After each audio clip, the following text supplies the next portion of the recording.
lots of reasons to be someone's friend. Maybe they're funny and you have a great time with them. Maybe they share your interest. Maybe you think they're cool. Sometimes it could be just because you have good proximity to them. They're in your class or they live in your neighborhood. But all of these reasons don't always make a great friend. Just because someone's funny and makes you laugh doesn't mean that they're the right person to be your friend. Maybe they belittle you and make you feel bad or laugh at others. Maybe they distract you from what really matters or pressure you to be something that you're not. When I was young and in middle school, I used to have this group of friends who I thought were great. We had the same classes together. We shared a lot of the same common interests. We were in some clubs together.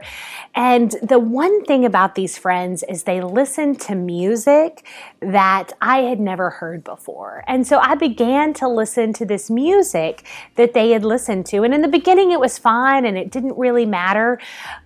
But I noticed that it kind of started to change my heart. It started to make me a little bit angry. It started to make me say things that I wouldn't necessarily say. And at one point, it even got me into some pretty bad trouble when my mom heard the song and had to take away, it was a CD back then, had to take away my CDs, and I got in trouble. I got grounded. And so the friends that I had begun to change me. They had begun to influence me in a way that I had not been influenced before. So they weren't really a great friend to begin with, right? Should I have just dropped them? Would that have been the best thing to do? Should I have done a better job picking friends? Maybe, maybe not. I'm going to share with you a scripture that's found in the book of Psalms, chapter 1. Blessed is the person who obeys the laws of the Lord. They don't follow the advice of evil people. They don't join those who make fun of the Lord and his law. Instead, the law of the Lord gives them joy. They think about his law day and night.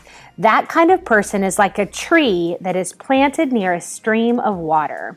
It always bears fruit at the right time. Its leaves don't dry up. Everything godly people do turns out well.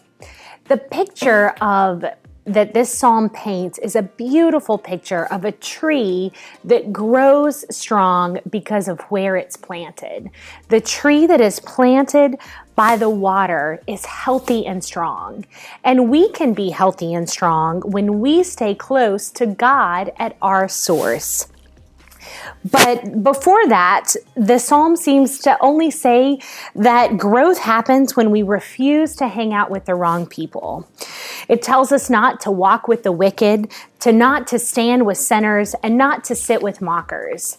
This is good advice. It's great not to surround yourself with people who aren't good influences or put you in situations that make you feel compromised or to go down destructive paths. But who exactly qualifies as a wicked, sinner, or a mocker?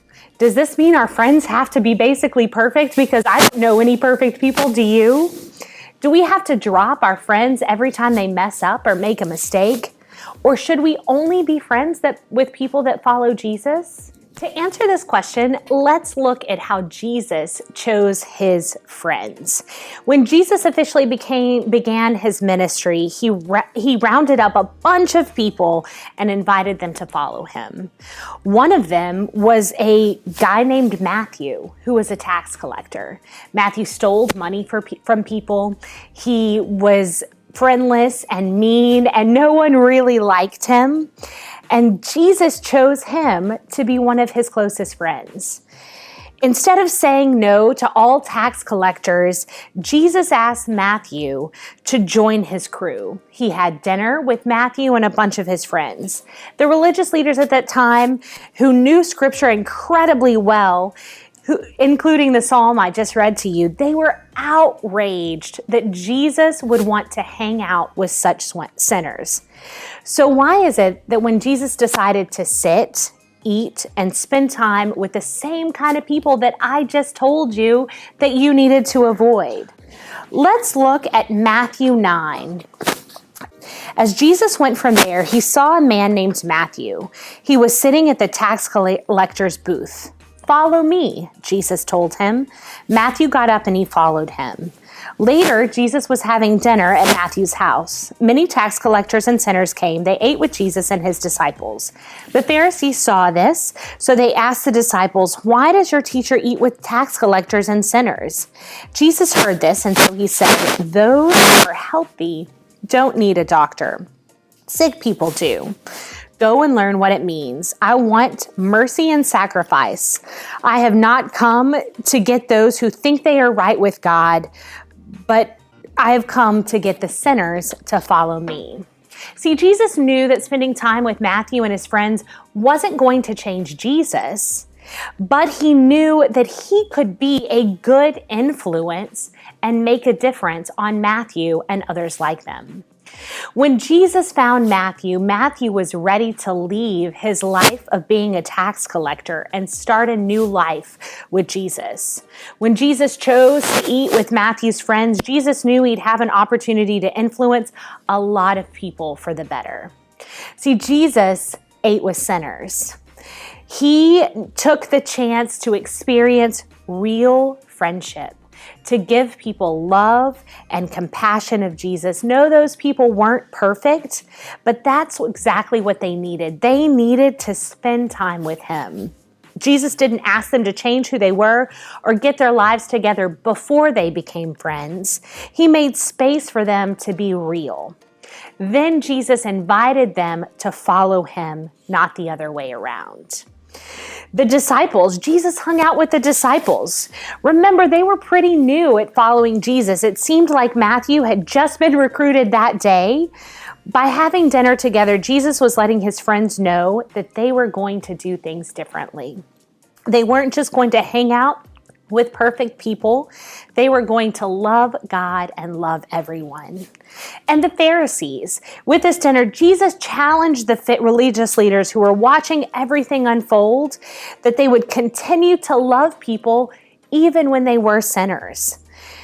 Would they start to see people, including themselves, for who they really were?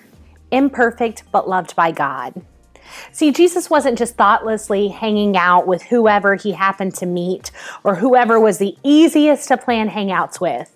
Jesus chose his relationships wisely, and through his example invites us to do the same. He sought out specific people. He left himself open to befriending new people and friends of other people's friends.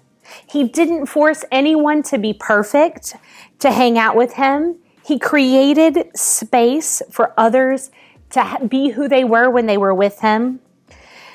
He didn't let the religious leaders distract him from his mission, but he influenced those people around them. Jesus didn't let himself be influenced by other people's bad behavior, but he was an influencer.